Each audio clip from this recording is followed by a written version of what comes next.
Welcome to the Kingdom ROI, Return on Intention podcast. I'm your host, Eric L. Dunovitt, the Kingdom ROI strategist. Families and businesses hire me to avoid the unintended consequences of building wealth so that they can experience lifetime and generational impact. On this show, I'm here to tell the stories of families and business owners who recognize the world's measure of ROI, return on investment, just isn't working. We'll hear stories and the journey these families have been on to prioritize faith and family before finances in order to be more intentional with their impact. Stick around to hear the hardships they've faced, the lessons they've learned, and the wisdom they wish they would have known along the way. Each story captures the blessings and struggles of pursuing return on intention instead of return on investment.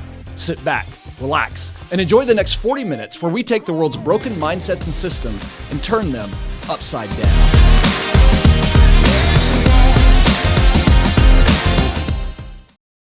Hello, everyone. Welcome to the Return on Intention show. Today is another special day. I've got a couple of special guests here with me. You know, my passion is to advocate for families to grow and protect generational abundance for at least 4 generations by exposing widespread planning illusions and minimizing the destruction of wealth during your lifetime and beyond. And our guests today have lived a life with an understanding that to truly achieve abundance, it's not about the next business or financial strategy. It's truly about acknowledging that what we do in our living rooms matters more than what we do in any conference or boardroom. I'm so excited to diving more into the story of their journey. David and Dana Carrozza, thank you so much and welcome to the show. Thank you, Eric. Thank you. It's wonderful to be here. Yeah, very excited. Hey, we've gotten a chance to know each other a little bit, but my audience does not know you. So why don't the two of you introduce yourself to our audience? Okay. Well, ladies first. I'm Dana Carrozza and my husband, David. We've been married now 44 years, huh? Yep. I counted every one of them.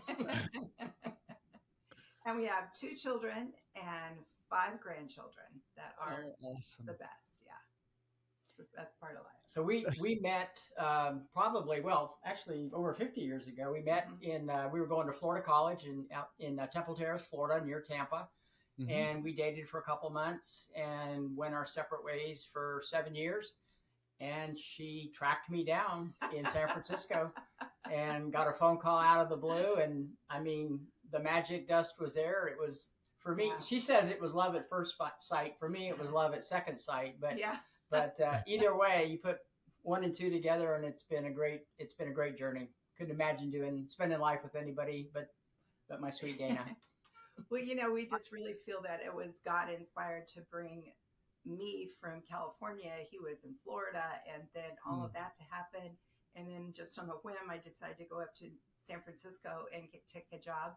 And I worked downtown San Francisco on Market Street, and ran into a friend who went to college with us and said, "Hey, do you know there's a bunch of other kids?" and gave me David's number. And I did call him, but that was the old rotary phone days where he had no caller ID. No caller ID. He had no idea. Every call was an adventure.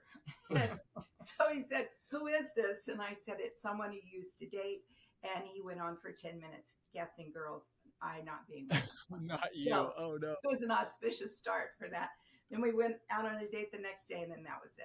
It's done. Yeah. Oh, that's wonderful. David, I'm sorry you did like 10 minutes. Anyway, that's not the topic of this show. I'm just like, you did not. Yeah, that's a different show. Another show. Hey, I know we're going to get to talk about kind of the whole journey, but before we do that, tell everybody what you guys are passionate about right now. Wow.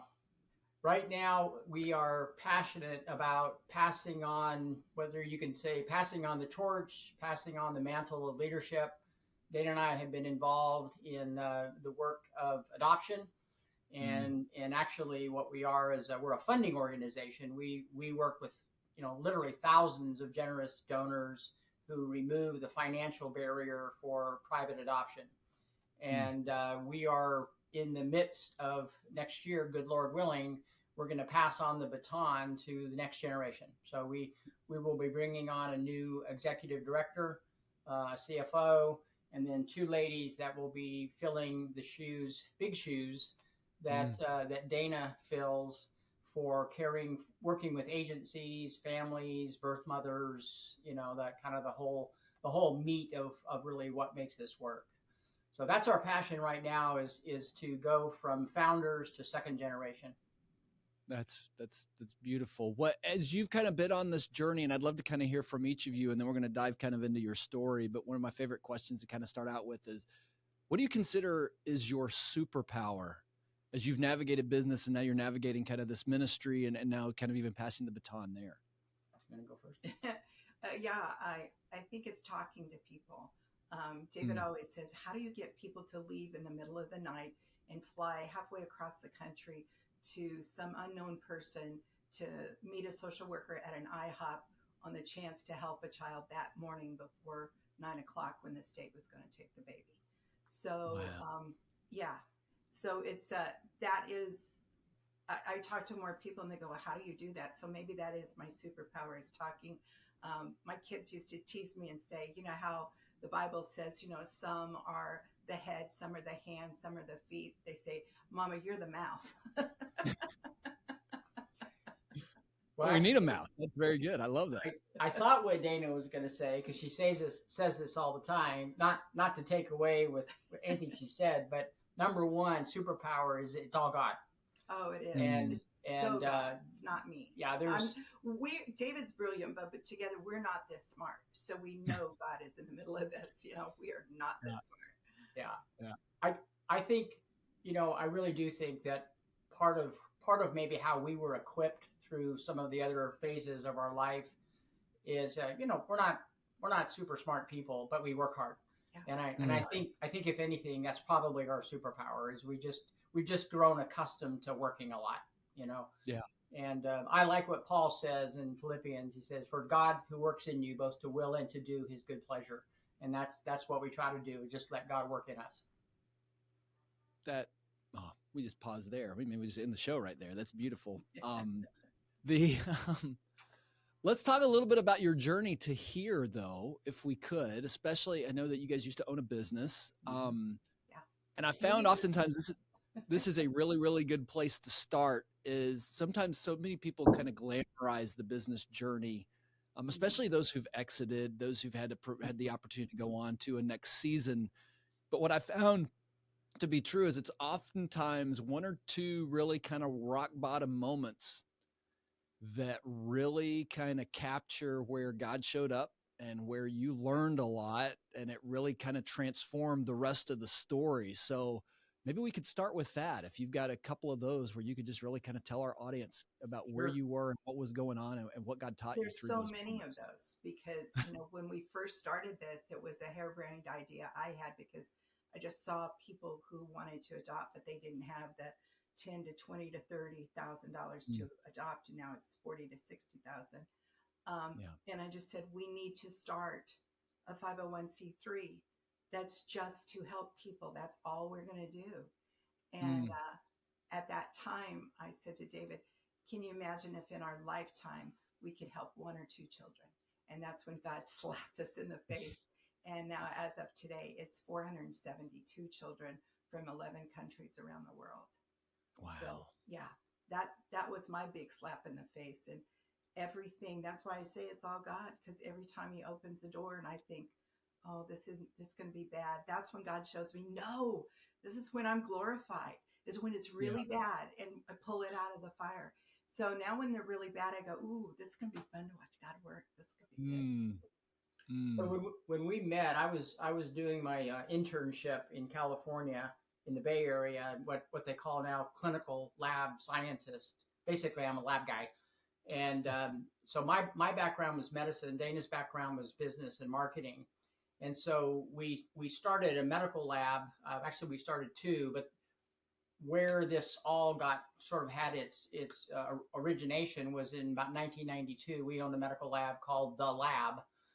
And so one day, and this really was, this was the point where everything got started. And there was a young woman who walked into our lab to pick up a copy of her pregnancy test. And I was chatting with her, gave her the copy of the positive test.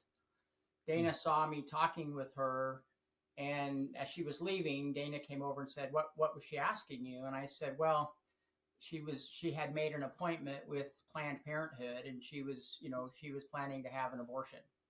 And that was the moment when Dana thought about that passage in Proverbs that says, speaking for those who have no voice. Mm-hmm. And she knew, obviously we can't intervene with what a person is going to do, but she got in touch with a local adoption agency called Lifetime Adoption. And they made some brochures for us that says adoption is an option. And we put those at all of our medical labs. And that started Dana on a journey to learn about adoption. She served on a board for this adoption agency, learned a lot. And so that was really the nidus where everything, the idea got into her head, and Dana kind of said, here am I, send me. And, and literally from that point on, I don't think there's been a day that Dana hasn't in some way been thinking about speaking for those who have no voice. I just looked at that girl, and she worked at Intel. She was very educated, 26 years old, in her little suit with her hair back in a ponytail. And she walked away saying, well, my procedure's on Thursday. And her ponytail was swinging. And I thought, you're killing your child on Thursday. And that was 1992. And I've just always kept that in the back of my mind. What happened? What happened? How old would that child be each year? Every spring, I think of that child. Wow. So to your point about, journeys in business.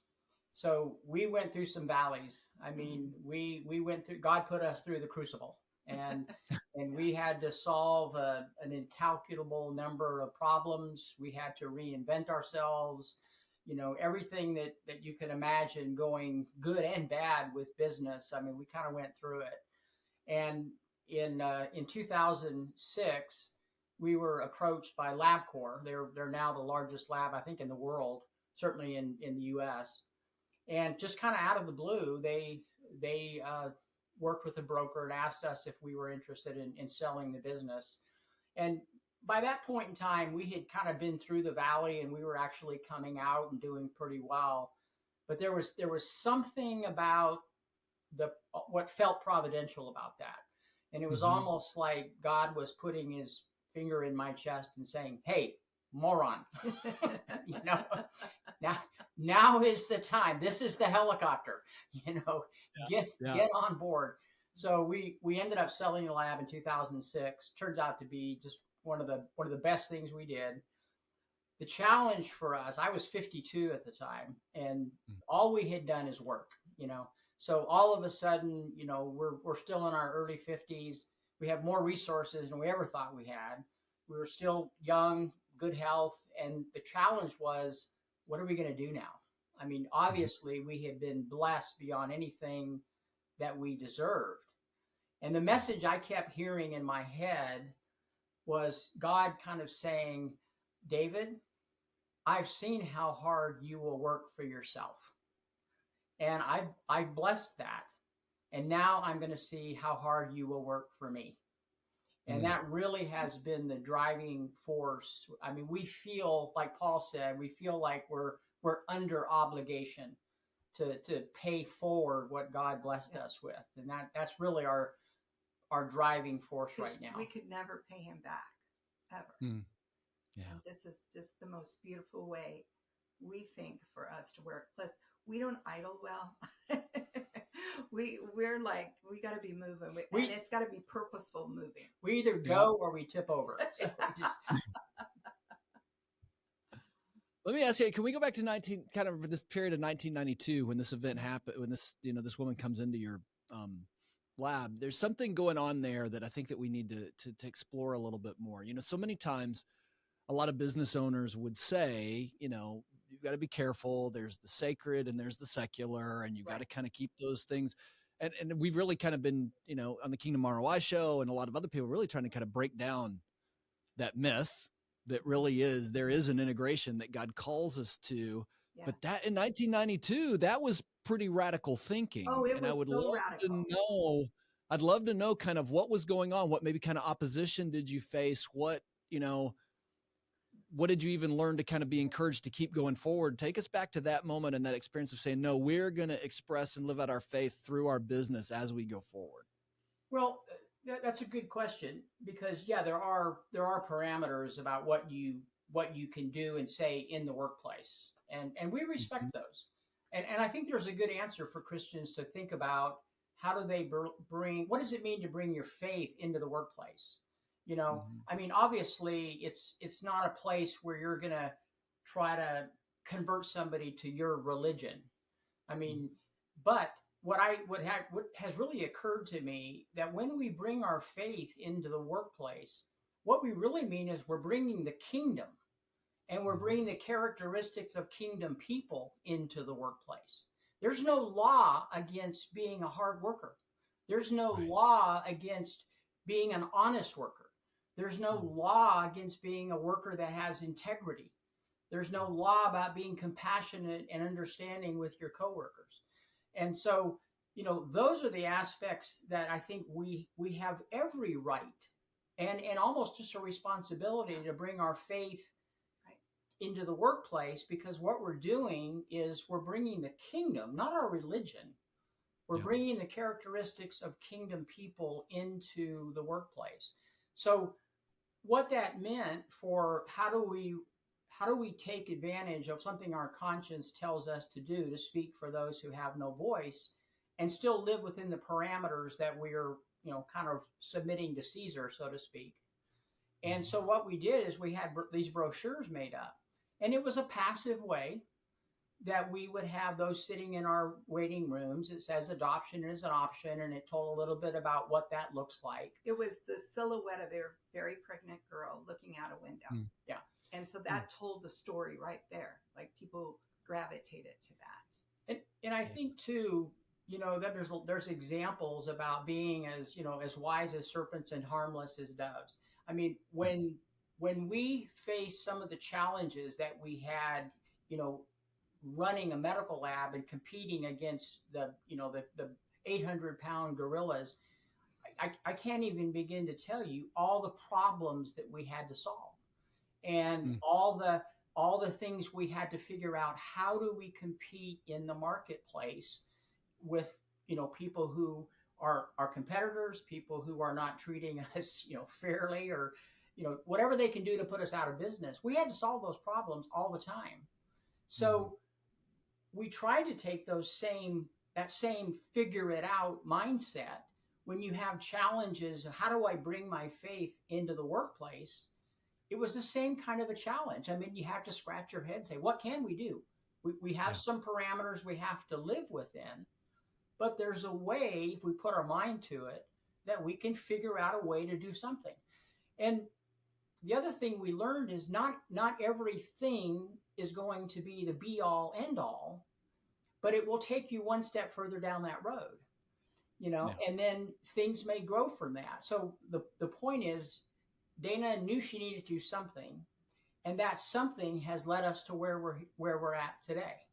But when you look at our lab, we were very different, because David was medicine, I was business and marketing, and it was 92. You never saw an ad about medicine, which you see all the time. I mean, they didn't even advertise drugs then, let alone a medical laboratory facility. So we did radio and TV commercials. We were in strip malls next to Walmart. We were out there because when people needed lab work, they had to go home and fast. So they didn't have to be in the medical center. So we were very, very, very progressive. So people were looking at us with like, those people are crazy anyway. So why not add on, throw God into the mix and let them go all the way with that. The marketing at that time was done by girls in little tiny mini skirts with fishnet stockings to the doctors. Yeah, Dana doesn't play that game. And I was much younger then.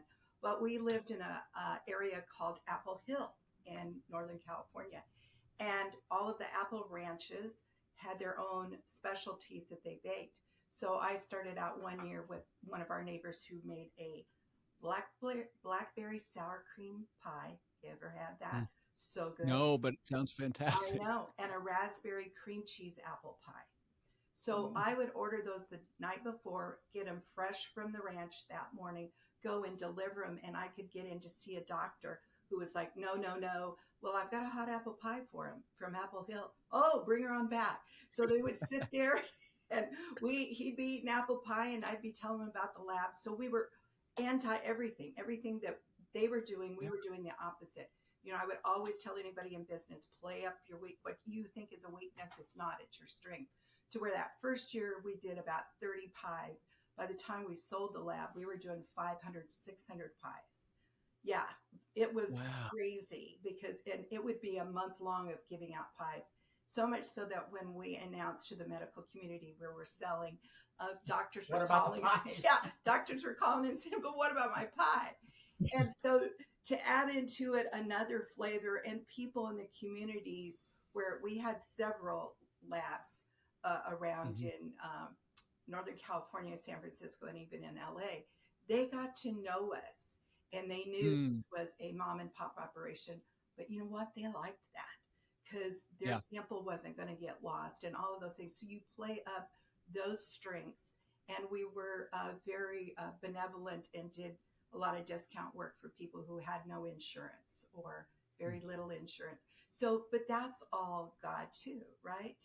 That's how you play this game of business and Christianity. You just show God in everything you do. That's so good.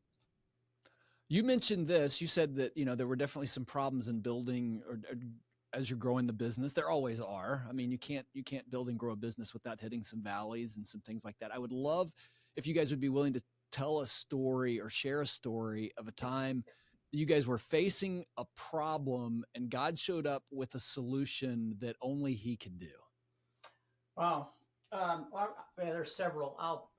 One of them was one of our big competitors came into town, and they had picked up a major contract. It was actually a Cigna healthcare contract, which was probably 30% of our business. So it was SmithKline at the time, and they ended up signing a regional contract, which meant we couldn't see SmithKline patients anymore, and was a huge hit. I mean, so 30% of our business in at least in the area in around Sacramento just went out the door. And that was a big hit. And so they came in, they set up some, draw stations, which again took other patients away from us. And that we managed to survive for several months, maybe it was a year. And then I got a notice that SmithKline had forgotten to renew their lease at a medical office building. And the landlord didn't like SmithKline. That was between him and them, but he would not renew the lease. When their lease went out, he wouldn't renew it. So all of a sudden, one of our major competitors was in a bind. And so I called him. I called the local regional manager, and I said, "Hey, I know you guys are in a bind." I said, "I'll take your patients. I won't charge you anything. I know you've got it. You under contract. You have to provide a place for these patients to get their blood drawn. Send your patients to me. I'll draw their blood. I'll send you all the work until you guys can figure it out." So we did that for 30 days. And 30 days rolled into 60. And I finally called him and I said, I was trying to help you out. I just need to know, I can't do this forever, but where are you? And he said, "Well, this went all the way back to corporate, and we've decided to just give you the business." So they created a carve out for us. So all the business that we lost, we got back. And I think the medical community in Folsom just kind of realized that, we'd done a compassionate thing, and we ended up picking up more business than just the Cigna business that we had before. So that's just one example. Again, it goes back to how do you bring your faith into the workplace? Yeah. Right. Yeah. So they were a competitor, but I knew they were in a pinch, and so we tried to help them out, and it worked out. Well, there's a theme I'm seeing inside of your lives. You guys probably recognize, but I'm going to point it out because I want you to talk a little bit more about it. I mean, you guys, pies and, acting compassionately towards a big corporate competitor. And then even what you're doing with Sacred Selections and the adoption area and that entire is all about relationship, which is what Jesus was about, about relationship. Put relationship first and God will take care of everything else. And I'd love for you guys to talk a little bit more about that, because that DNA, I see it running all through you. But sometimes in our world today, it's easy to get distracted by thinking that relationships are a distraction, not an investment. Oh, no, you have to keep those relationships going on, because you never know where that's going to lead you. And through those relationships, a lot of doors, a lot of introductions to doctors that we couldn't get into because we had been kind to the patient because they didn't have insurance at the time or whatever. And, that means something in medicine, which can get really cutthroat. And I understand the reasons why, but I don't agree with it. It leaves little wiggle room, or so doctors think. It's little wiggle room to be benevolent and be compassionate. But when you can, boy, the doors that open up for you and the things that happen for you that are really, really wonderful. One of them I'm thinking of is a banking one where somehow, we lived up in Northern California. And so the Napa Valley wasn't far from us. And on our credit card account, we were just getting every month like thousands of dollars of money. It was coming into our account from a winery where the bank had crisscrossed our accounts. So it was being deposited into our. So I would go to the bank every month and I go, listen, it's happening again. It would be like $10,000, $15,000, $20,000. Now we needed that money, but it wasn't ours, right? But from that came an appreciation and an alertness from the bank tellers and vice president, to where when there was a check cashing ring that was going around where they would tell these young girls, if you go in and cash it and get the money, we'll split whatever, 20%, 30%. And they caught several of those saying, this looks funny. Dana and David don't do that. So it's that kind of a backdoor relationship, because we stood up and said, this money isn't ours, that they felt compelled to fight for us. And, we probably wouldn't have been out that money, but it was thousands of dollars that these girls were cashing in checks. And it was Wells Fargo, by the way. Just give Wells Fargo a shout out too. One thing, there's a couple things that come to mind on that question. Number one, we really live in a transactional society, and anything that you can do to build a relationship with someone, you're going to stand out. I mean, that is an opportunity to shine a light and distinguish yourself. It's just build a real relationship with someone. In business, one of the things that I told myself and I told our staff is never in a business relationship, never let that relationship come down to nothing but money. Yes. Because if there's nothing there beyond the best or the lowest price, then you're always going to be vulnerable to a competitor to come in that'll do it for a nickel less. If there's nothing more to your relationship than money, you're always going to be playing defense. And one of our philosophies, I told our staff and I told our sales team, is never knowingly give a client a reason to even talk to a competitor. Because doctors are busy people, and if they're happy with your services, there's no reason for them to take their time to talk to a competitor. But if they're not happy with your services and a competitor walks in and say, yeah, send him in. So that's just something to think about, is the investment in value added relationships. But I can't tell you how many times, our paycheck, so to speak, came through the mail because it was insurance companies reimbursing us. So we would always have 30, 60, 90-day lag time from when services were rendered. And every time there would be payroll and David would say, okay, we need to get, it would be like $5,433.98. I would go to our mailbox and open it up and total up the check. And they would always be almost to Just the enough. penny, almost to Yeah. the penny what we needed. So I started calling our lab the manna lab. The manna you had every day, you had just enough. You couldn't, you didn't have any for the next day. And so that trained us in a very real, visceral way. God's going to Yep. supply. You just do the work, Yeah. And Focus on what you can control, Yeah. what you need, what you know you need to do. and then God supplies, and you'll be fine. And it's helped us for these now years that we're facing. Like, we're okay. Whatever happens, God's going to take care of us. It'll come out of somewhere. We've got about 10 minutes left, but about 5 minutes that I want to kind of focus on your interview. And I've got one question I want to ask you, but I'm giving you that time parameter because I feel like we could probably spend 20 minutes on it. So I want to, but having had your daughter, Nicole, on the show, seeing what an incredible woman that she is, I do have a question. Knowing as a business owner who has children, and knowing how important relationships were, you tell us, if you can, a quick story, maybe just about what you learned about investing in family relationship, and maybe even, because I've messed it up, I imagine maybe you kind of messed up, focused on kind of keeping the lights on. Sometimes we forget about the relationship with the people that sit across the table from us and share a meal. Mm-hmm. But I know that you never, go ahead. Yeah, share a meal. That's it. I was raised with the family all came together, and with the lab, David would be there all hours of night, but we would go down and have dinner with him. And sometimes I would have to hand feed him because he was gloved up and he couldn't touch the food.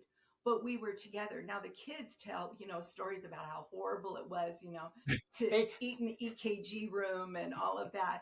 But they learned. They're pretty funny. Yeah, they have some great, and they worked for us too. So we put them to work, and they wanted to work. And I think that's where both of them, our son equally owns his own business, and they both are very competent business people, and they understand the hard.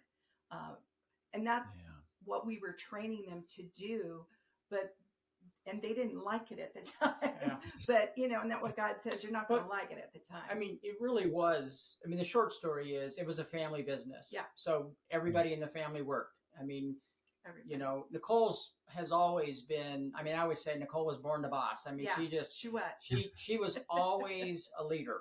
I mean, just always self-confident, very intuitive with people. She really does have an amazing skill set. And so when she was 14, she would be registering patients.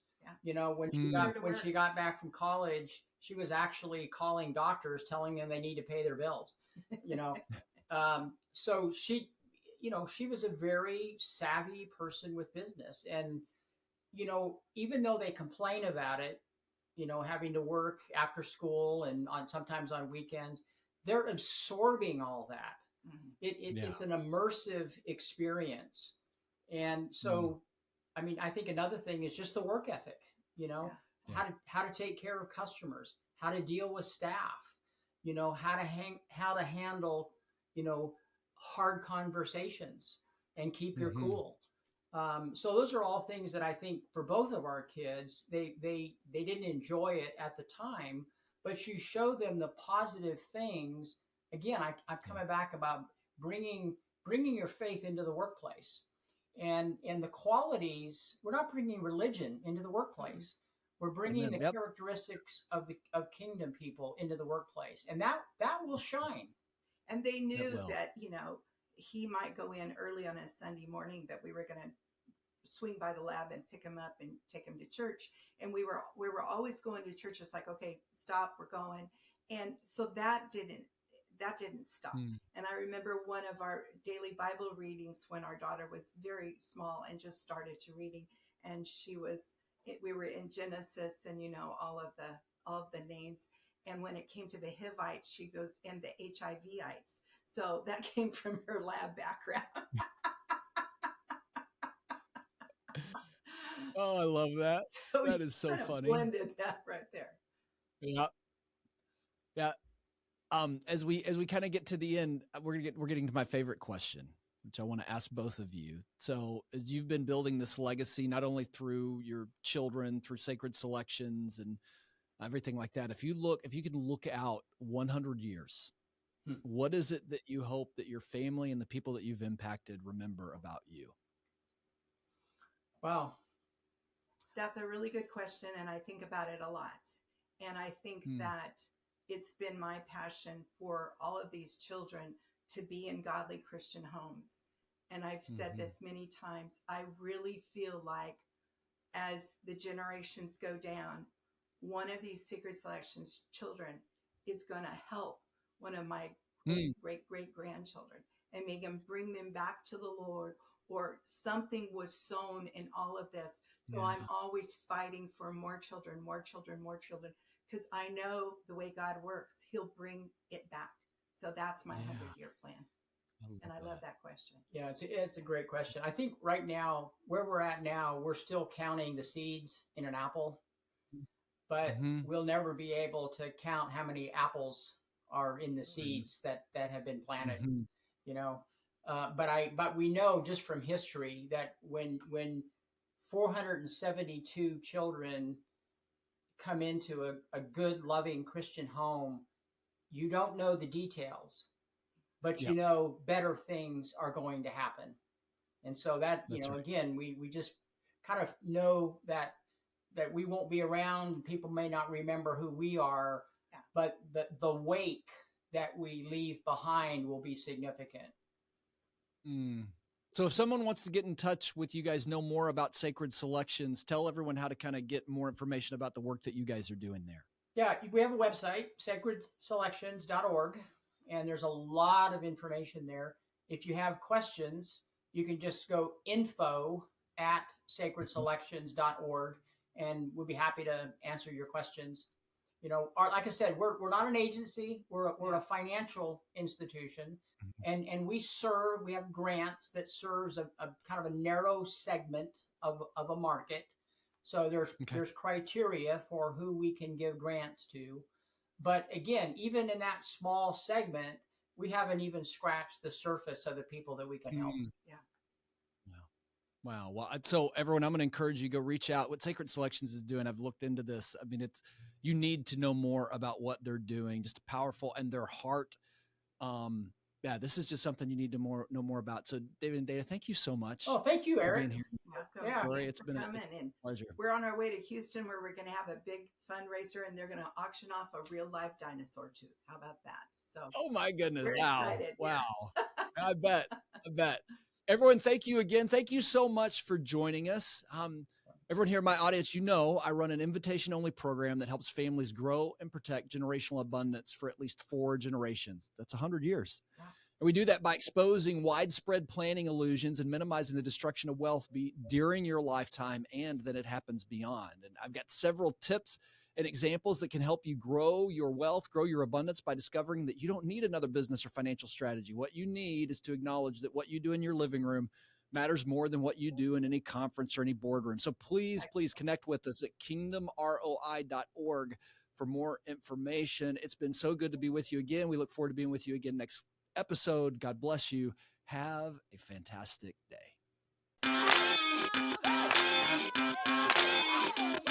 Eric L. Donovan here. Thank you so much for joining me for the Kingdom ROI Return on Intention podcast. If you're a business owner or family who is pursuing lifetime and generational impact, you're open to sharing the ups and downs of the journey, and would like to be a guest on the show, then I would like to invite you to apply.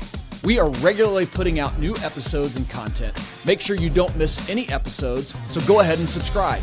Your thumbs up, ratings, and reviews go a long way to help promote the show and mean a lot to me and my team. Want to know more? Go to my website, ericl360.com, or follow me on LinkedIn, Facebook, and Instagram. Thanks for listening. This is Eric L. Donovan, the Kingdom ROI Strategist, signing off. Until next time.